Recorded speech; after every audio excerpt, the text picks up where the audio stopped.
Good day everyone, I am Marlene Elemento and this is the Introduction to Ratio Analysis. This chapter is a continuation of the previous chapter which introduced financial statement analysis and discussed horizontal and vertical analysis. We now turn our attention to the type of ratio analysis which compares one or more elements within the financial statements with other elements in the financial statements. So what is ratio analysis? Ratio analysis is a quantitative method of gaining insight into a company's liquidity, operational efficiency, and profitability by studying its financial statements such as the balance sheet and income statement. So ratio analysis measures and evaluates the financial health of a company, meaning the ratio analysis gives an information about the company's financial health. Ito ay sa pamamagitan na rin ng masuring pagsisiyasat tungkol sa past and current financial statement such as balance sheet and income statement.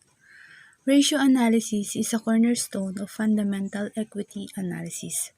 So ratio analysis serves as a solid foundation of fundamental equity analysis.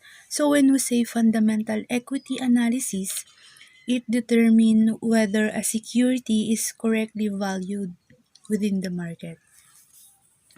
Ratio analysis can mark how a company is performing over time while comparing a company to another within the same industry or sector.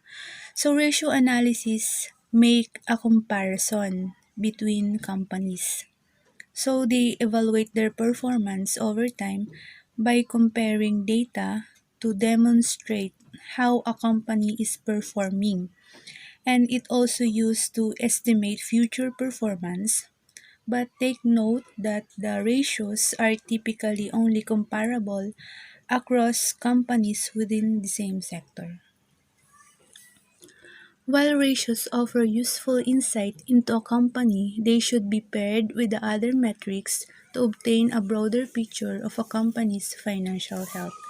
So para mas lalo kang magkaroon ng malawak na kaalaman tungkol sa financial health ng isang kumpanya, kailangan mo din ng other sources or sukatan which is related doon sa ratio na ginagawa mo. Ratio analysis can predict a company's future performance for better or worse.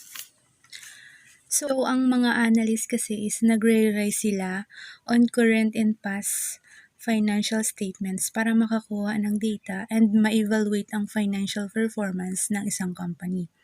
So, they use the data to determine kung ang financial health ba ng company is upward or downward trend. Ibig sabihin, mapipredict nila ang direction of future financial performance and also ma-identify din nila kung sakaling magkaroon man ng trouble about their financial. Ito ay sa pamamagitan din ng paggamit ng ratio. The following sections will define and compute some ratios that are especially useful in financial analysis. The figures used in the computation of each ratio are taken from the balance sheet and income statement given.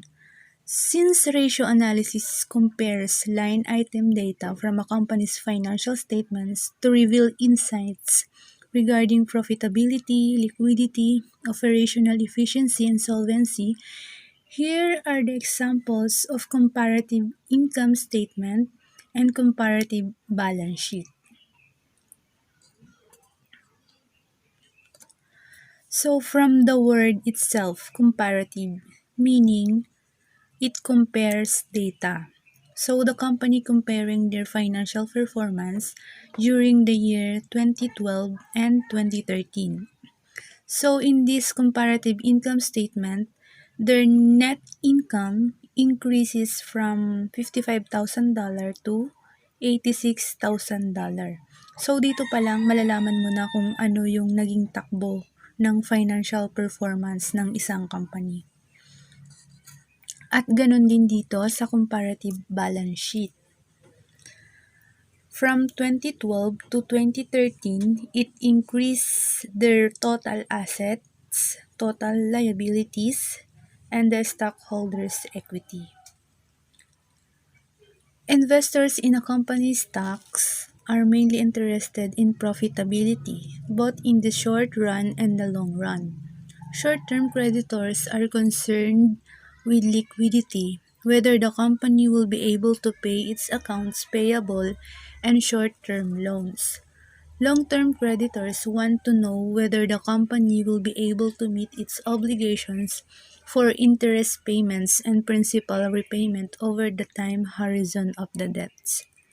So we will understand this when we discuss the different types of ratio by the next reporters.